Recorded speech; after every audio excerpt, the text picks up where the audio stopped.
신천지에서 알게 된 분 중에 자폐 아들을 두신 이모님 한 분이 계셨습니다. 신천지는 전도 압박이 심하고 지켜야 할 것들도 너무 많은 곳이라 멀쩡한 사람도 버티기 힘든 곳입니다. 그런데 이모님께서는 자폐 아이를 데리고 그 안에서 신앙생활을 하셔야 했습니다. 예배 시간마다 아이를 붙잡고 함께 앉아 계시거나 돌봄 도우미를 구하지 못해 급한 상황에서는 제가 잠시 아이를 봐드리기도 했습니다. 그렇게 서로 도우며 지내다가 4년 전 코로나 이후 탈퇴자가 급증하던 시기에 이모님도 저와 함께 그곳을 나오게 되셨습니다. 제가 먼저 탈퇴에 대한 결심을 말씀드렸고 이모님께서도 나름대로 고민하시다가 그 결정에 영향을 받으신 것 같기도 합니다. 그 안에서는 서로를 집사님이라고 불렀지만 탈퇴 후에는 이모님께서는 제 이름을, 저는 그분을 이모님이라고 부르며 연락을 이어가게 되었습니다. 어느 날 이모님께서 개인적인 일로 도움을 요청하셔서 잠시 만나 차를 마시며 근황을 나누게 되었습니다.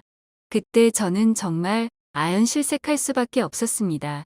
탈퇴 이후 저는 신이니 종교니 하는 것들에 완전히 질려 아예 다 내려놓고 현실에만 집중하며 살아가고 있었는데 이모님께서는 탈퇴 후 제7일 안식교에 관심을 갖게 되셨다고 하셨습니다.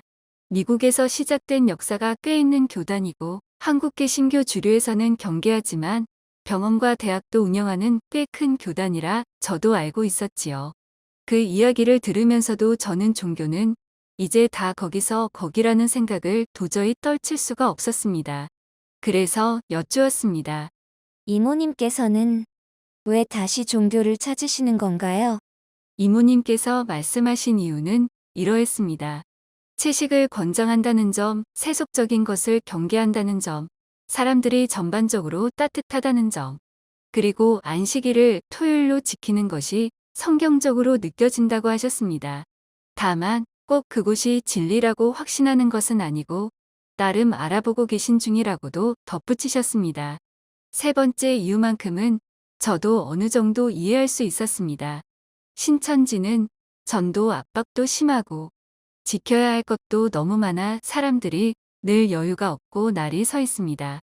그 안에서 오래 지내다 보면 누구라도 인정과 옹기에 목마를 수밖에 없었을 것입니다.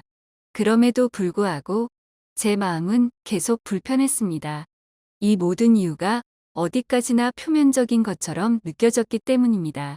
아픈 아들을 데리고 힘든 신앙생활을 다시 시작하실 만큼 이모님께서 진짜로 얻고 싶으신 것이 무엇일까 계속 마음에 남았습니다. 그래서 조심스럽게 여쭈었습니다.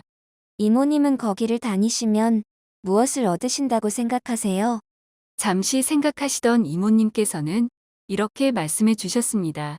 첫 결혼을 실패하시고 재혼 후에 아들을 낳으셨는데 너무 행복하셨다고 합니다. 그런데 아이가 4살쯤 되었을 때 자폐라는 사실을 알게 되었고 그 순간 모든 의욕을 잃고 그냥 주저앉아 버리셨다고 하셨습니다. 그때 현실을 받아들이고 치료도 다니며 아이를 위해 더 애썼어야 했는데 그러지 못한 것이 지금도 후회가 되고 이제 아이가 덩치마저 자라니 육체적 정신적으로 너무 힘들다 하셨습니다. 부모라면 자식을 사랑하고 좋은 건 먹이고 입히는 게 맞잖아. 그런데 하나님은 왜 나한테만 이런 시련을 주신 건지 난 그게 이해가 안 가. 내가 무슨 죄를 지은 건지. 이렇게 신을 의지하다가도 자신의 처지에 대해 의문을 가지고 괴로워하셨던 것 같습니다. 신천지에서는 영생이 있다고 하고 병도 다 고쳐준다고 말했기에 그때까지는 버텨야겠다는 희망을 붙잡고 계셨지만 이제는 그런 희망은 버리셨고 마지막 때 하나님을 만나게 된다면 왜 자신에게 이런 아이를 허락했는지 꼭 따져 묻고 싶다고 하셨습니다. 저는 이모님께 제가 신의 존재를 믿지 않는다고 말씀드렸습니다. 그리고 지금까지 종교가 해온 일들을 보면 선한 일보다 악한 일이 더 많았다고 생각한다고도 말씀드렸습니다. 완전히 무결한 종교는 그 어디에도 없으며 그것은 허상에 가깝다고 생각한다고도 덧붙였습니다. 물론 이모님께서는 그 말씀을 받아들이지 않으셨습니다. 그 한두 마디로 당신 인생의 고통과 앞으로 살아가야 할 이유에 대한 의미를 설명받을 수는 없기 때문일 것입니다. 사실 저는 이렇게 말씀드리고 싶었습니다. 이모님께서 그런 아이를 낳으신 것은 죄 때문도 아니고 신의 벌도 아니라고요. 이 세상에서 수많은 생명이 태어나는 과정에서 변이는 늘 일어나며 이모님께서는 남편분을 사랑해서 결혼하시고 아이를 낳으셨을 뿐인데 그 아이가 우연히 장애를 가지고 태어났을 뿐이라고요.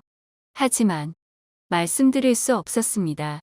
그 말은 받아들여지지 않을 것 같았고 무엇보다 제 아이들은 건강하게 태어났기 때문에 그 말 자체가 폭력이 될 것 같았습니다.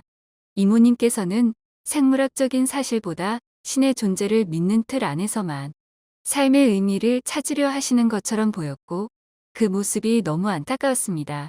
신을 믿든 믿지 않든 현실이 그대로라면 차라리 믿지 않는 편이 낫지 않을 수도 있겠냐는 생각이 들었습니다.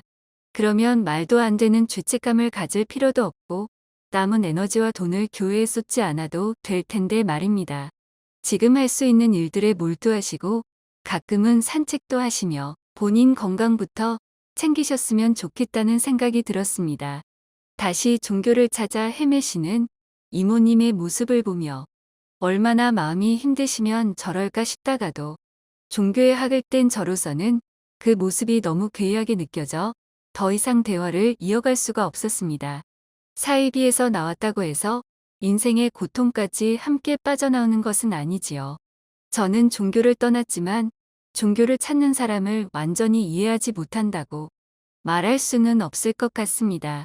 누군가에게 신은 진리가 아니라 살아남기 위한 손잡이일 수도 있으니까요.